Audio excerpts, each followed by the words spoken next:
I've had a few people ask how I figure my dosages, and I do it in the oil or the butter or whatever it is that I make before I actually make the recipe. So let me show you how I do it.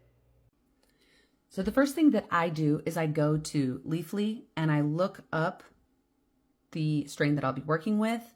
And here up top, you can see on average, this is what we're going to be looking at. So then I prefer this particular website as my calculator. And here we're going to put in 17%. And I had 47 grams. Did you decarb? Yes, I use the oven method. I am using plant-based. So as far as my solvent is going to be coconut oil. And so what I do is I always just put 1 here. And what that does is down here, it tells you in 1 cup, there is 5,573 milligrams. So that's what's going to be in 1 cup. Well, my recipe calls for a 1/4 cup for the gummies. So what I do is I pull up my calculator and I put in 5,573 and I divide that by 4 because a 1/4 cup is 4 servings basically in that 1 cup. So that equals 1,393-ish.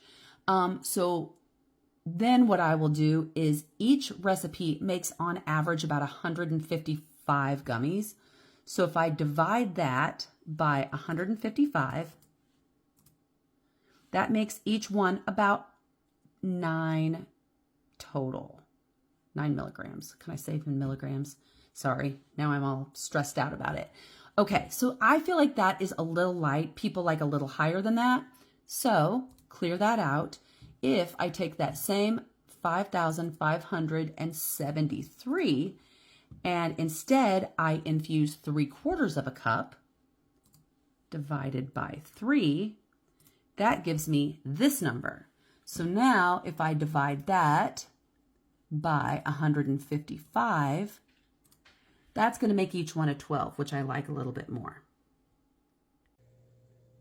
After I make an oil, I always label my jar. This particular one, I think I'd made like 1.5 cups. But so if I had made 3/4 cup, I would put that there. But then I always put what the 1/4 cup is, because that way my math is easier to figure. Even if I'm making something different like Cheez-Its or Oreos, because those call for less, but my numbers will still be consistent. I hope that helps. And if you've got any questions about it, feel free to ask me in the comments and I will get back with you.